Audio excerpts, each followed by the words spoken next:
Здравейте, приятели на канала на Магия Малена Таро, и в тази късна вечер ще попитаме картите какво мисли вашия човек за вас точно в момента. Какви мисли преминават през него, има ли ви вас в тези мисли и какво е онова, което е там в неговото подсъзнание, в неговите мисли, какво точно мисли за вас точно в този момент, в който попадате на това видео. Разбира се, за да сте сигурни, че става дума за вашия човек, трябва да се познаете в сигнификацията. Познаете ли се, спокойно можете да продължите да гледате. Нека да видим кой е човекът, който ви се иска да мисли за вас в момента. Кой е той?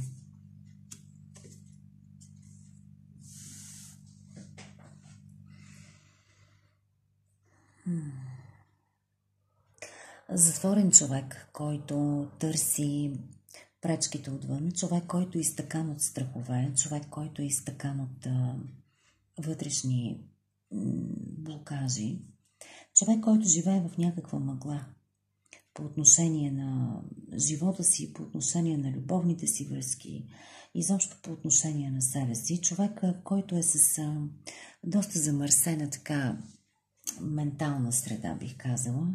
Човек, който по принцип мисли много,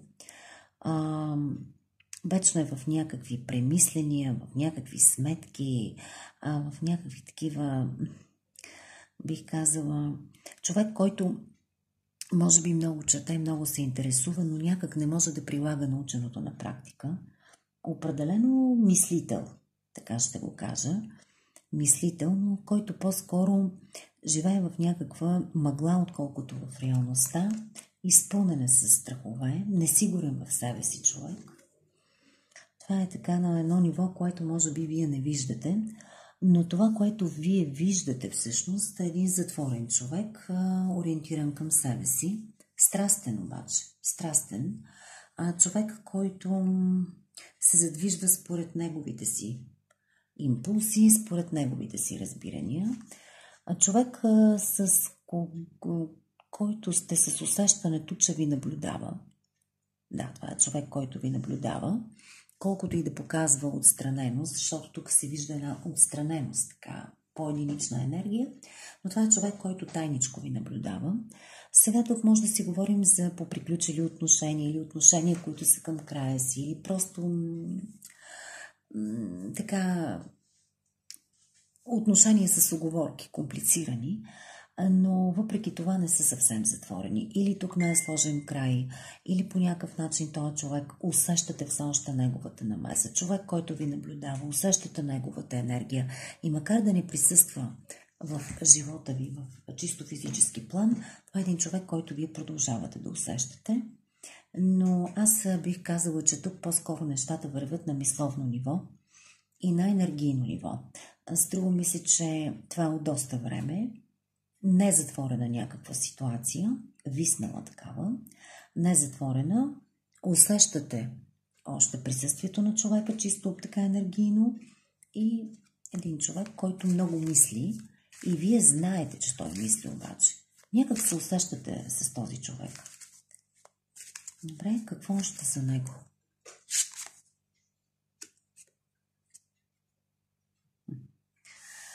Страстен човек, който вие също виждате така като един човек, който много си го искате, желаете го. Това наистина е човек, който е така успял да ви запали, човек, който продължавате да мислите, човек с когото има нещо недоизживяно, поне вашето усещане е такова, че има нещо недоизживяно тук. Един човек, който стои на пътя ви, стои в живота ви, наред с всички неща, които си имате, и вие по същия начин. Един човек, който не ви е избрал категорично, но продължава да присъства. По някакъв начин в мисълта му също ви има. Той е във вашата мисъл. Нямаме тук категоричен избор и въпреки това едно присъствие, което се усеща. все едно отношения, които са разтеглени във времето. Отношения, които не са се случили или са се случили, но все още има какво да се случва, с усещане за нещо недоизживяно и нещо незавършено. Край тук не е сложен. Човек, който продължава да присъства в живота ви, така, усещате го. Ето за нещо такова тук ще ни говорят картите.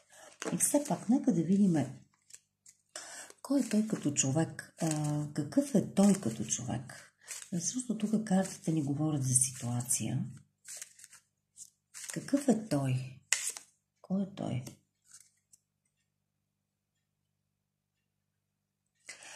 Това е един човек, който много трудно се споделя преди всичко. Човек, който трудно допуска в собствения си свят. Човек, който може би не е научен как да показва, как да се споделя, как да отдава и как да се отдава.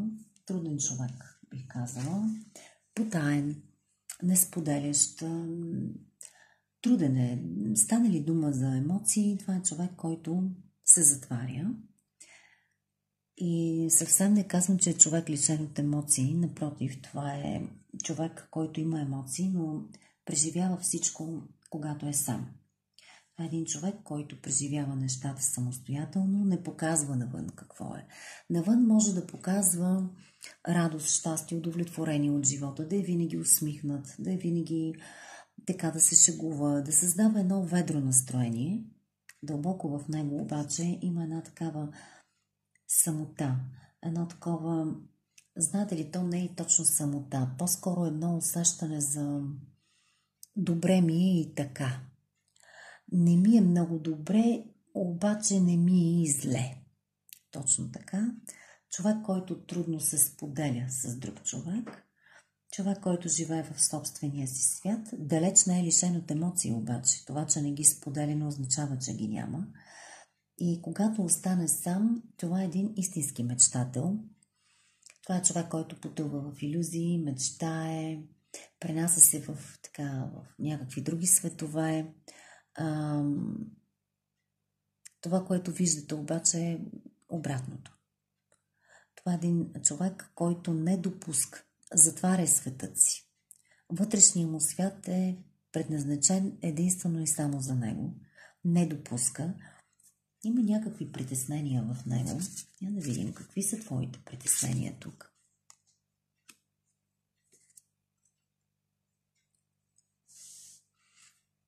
Има много вътрешни спирачки. Има много притеснения относно знаете ли, връзките, ще ви кажа. Защото ако това е човек, който е в отношения или човек, който има опит с отношения, това е един човек, който се страхува в тази посока. Или е претърпял някаква загуба, или е претърпял някакъв крах, или не се е справил както трябва. И това е един човек, който се страхува от цената, която трябва да плати. Човек, който се затваря умишлено. И ако вие тук сте в отношение или те са на финала, или каквото и да се случва при вас, много вероятно това да е човек, който да е търсил пречки тези неща да не се случат. Пречки. И въпреки това, това е един човек, който се чувства жертва. Чувства се жертва в тази ситуация. Защо? Това е един човек, който се чувства жертва, защото това е човек, който знае, че е обичан. Човек, който знае, че е загърбил любовта. Човек, който и обича, и е обичан. И този застой, който се е случил при вас, защото тук има застой, породен от неговите вътрешни спирачки, страхове, свързани с някакви негови си такива мисли или може би свързани с миналото му, страх да не се повтори нещо, го е лишило от тази любов. Това е един човек, който се е затворил, който ви наблюдава тайно, който продължава да мечтае за вас, но или отблъснал любовта ви, или се оплашил от любовта ви. Човек, който също така ви обича и изпитва емоции към вас, споделил е част от себе си с вас, не съвсем, но все пак това е човек, който е споделил с вас своите чувства, или вие сте ги разгадали, не съвсем, но не е като съвсем да не е казано тук. Вие сте наясно и след това се е затворил. Сам в самотата си, сам в страховете си, сам в мислите си и така. Страхува се да действа по отношение на вас, но е човек, който много мисли. Много мисли, много мечтае, много си представя. Човек, в когото има емоция. Има емоция в него по отношение на вас. И човек, който продължава да гледа към вас. Това е един човек, който знае, че вие сте тъжни. Защото вие сте тъжни в неговите очи. Това е един човек, който знае, че това е една затворена ситуация благодарение на него. Той много добре разбира, че това е една ситуация, която той е предизвикал, въпреки любовта, която тук има между вас. А защо?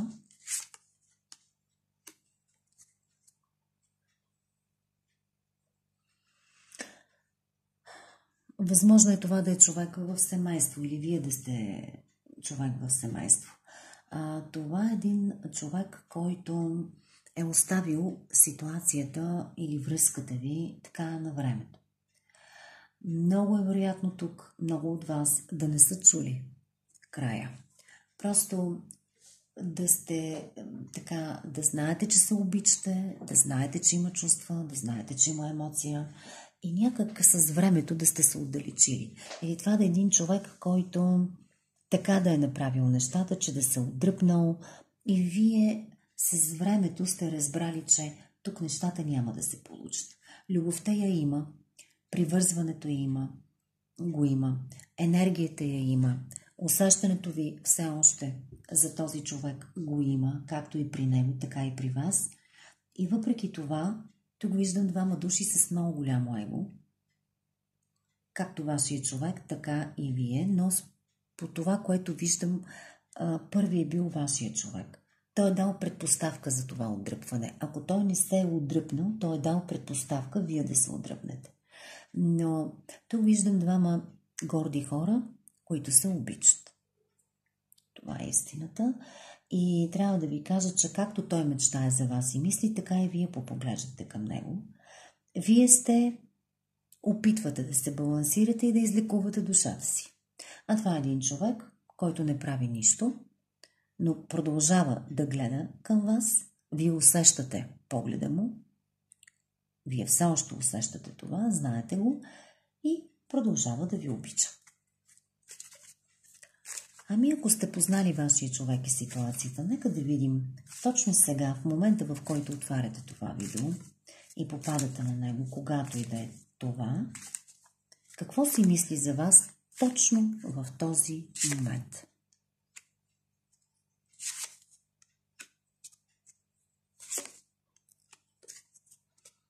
Само погледнете. 3 големи аркана и на дъното на колодата кралица жезли. Това е един човек, който трябва да ви кажа, че любовта му към вас седи в центъра на всичко.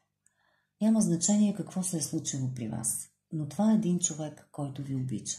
И именно тази любов, тя седи в центъра на всичко. И на мислите ви, и на това да не може да се откъснете. Дори и на това, че той се отдръпнал от вас. Това е един човек, който много мисли за вас. Бих казала, че е човек, който в известен смисъл съжалява за загубата ви, защото тук се вижда, че е един човек с доста променливо отношение към вас. Може би бързи отношения, бързо показване на чувства, бързо случване на нещата и след това отдръпване и връщане обратно. Ако това е семейен човек или някой от вас има друга връзка, това е една от причините. Бърза любов. Бърза любов. Която се е случила, но продължава така да витае във въздуха. Това е един човек, който е много самовглъбен, човек, който се връща постоянно към спомена за вас, към онова, което е било между вас, човек, който ви търси в мислите си, човек, който останали насаме, вие сте там. Вие сте там. Човек, който ви търси постоянно. човек, който не може да се успокои.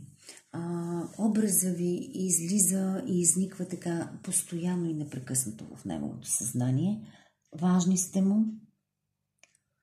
сте му, трудно му е да излезе от тази тъмнина, защото тук виждаме, че любов все още има.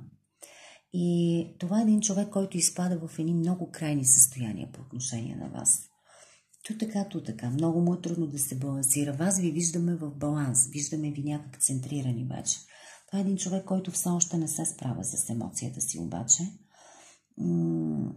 Много му е трудно и изпада в всякакви такива състояния. Накъдето и да се обърне, каквото и да помисли, вашия образ изниква във всякакви варианти. Това е един човек, който в момента се връща към спомена, към различни ваши ситуации, които сте преживявали, към различни ваши състояния. Това е един човек, който си ви представя, когато сте сърдити, когато сте ядосани, когато сте заедно, когато сте умислени. Това е един човек, в чието съзнание вие изниквате във всякакви ваши такива форми на емоции, на настроения, на ситуации, в които сте били заедно.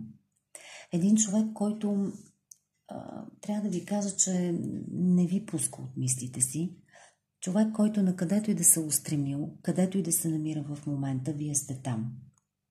Вие сте там, вашия образ е там, това е образ, който го изгаря. Човек, който ви желае. Да. Човек, който ви желае и като че ли един човек, който казва, не искам никой друг да влиза в живота ми. Не искам никой друг. Ако тук ще има друг човек, ако това е семейен, извън връзката ми, искам този човек да си ти. Изключително ярка, ако това мъж ви вижда, вие сте като светлина в неговия живот. Цялата ви енергия, цялата ви тази... Знаете ли, това е един човек, който си мисли за вас, че вие сте... Ще говоря за мъж, за да не се разводнява така разклада, вие обръщайте. Това е един мъж, който ви намира за жена с много лица. Жена, която няма как, буквално си мисли, няма как да ми омръзнеш. Ти всеки път си различна, всеки път си в някакъв образ. Няма как да ми омръзнеш. Твоята енергия, твоята дълбочина, в същото време онази лекота, с която правиш нещата, онази твоя специфична енергия, онази твоя мъдрост и в същото време обратното на това, тази сексуалност, която ти излъчваш, няма как да те забравя. Това е нещо, което ме изгаря, това е нещо, което ме затваря в спомена за теб. И буквално този човек си ви представя лицето. Това е човек, който изключително много харесва вашето лице. Може би мимиките, които правите, може би имате много изразителна физиономия и когато всяка една емоция преминава през вашето лице. Това е човек, който много си представя лицето ви. Това е нещото, което изниква така, образът ви в неговите мисли. И другото нещо, което изниква като образ при вас, когато се сети за вас, и то точно сега, е вашата осанка.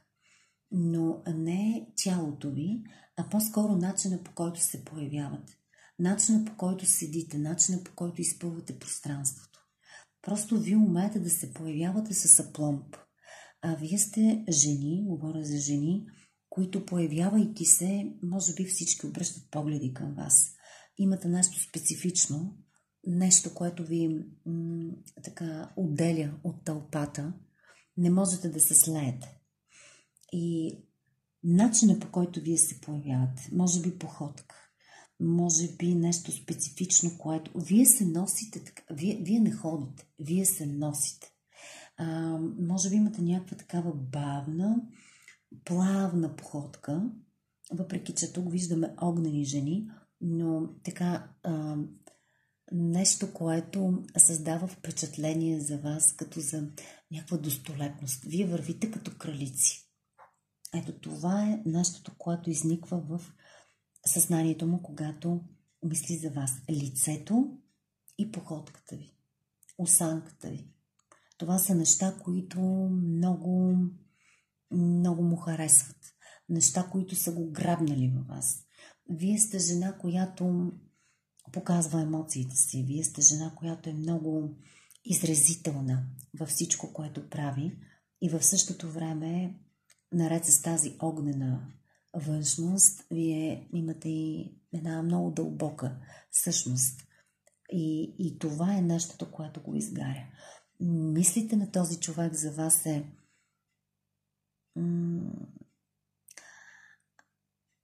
огнена външност с дълбока същност. Нали? Тази комбинация е нещо, което го кара да не може да ви пусне. В каквато и тук връзка да сте. Това е един човек, който продължава да ви обича, мисли за вас изключително много и тук не мисли с някакви страсти. Въпреки че това е човек, който много ви харесва. Това е човек, на когото липсвате, мили мои. Липсвате му. Липсвате му, присъствието ви му липсва, лицето ви му липсва, може би смешните физиономии, които правите понякога. Изразът ви липсва, енергията ви му липсва, дълбочината ви му липсва. Изобщо липсва му вашето присъствие. А защо тогава не се появиш? Защо не дойдеш да си я вземеш?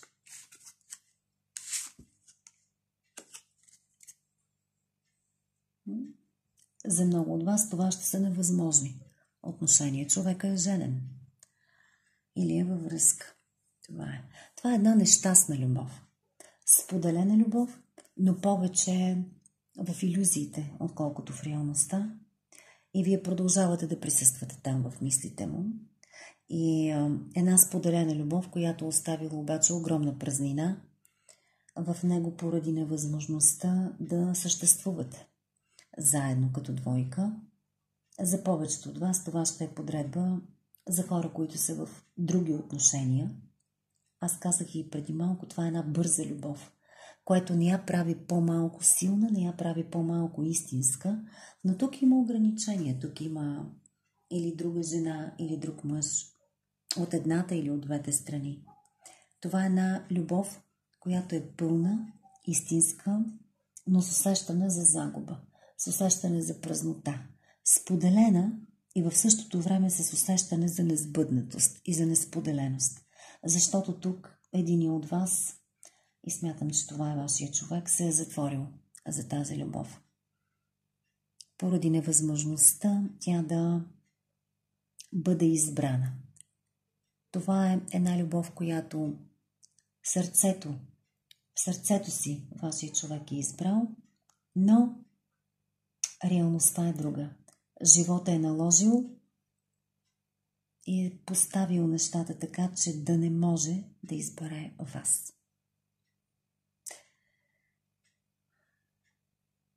Зато една такава ситуация ни разказаха картите.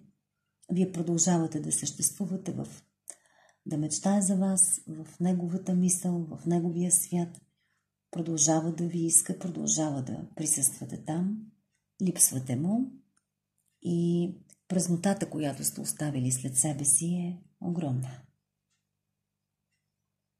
Но, както казах, това е една любов, която живее между реалността и илюзиите. И тук кратката реалност, която сте имали, продължава в една безкрайна илюзия, в едни безкрайни мечти. В умът, в съзнанието и в сърцето на вашия човек. Това ни казаха картите за вашите отношения тази вечер. Благодаря на картите, благодаря и на вас.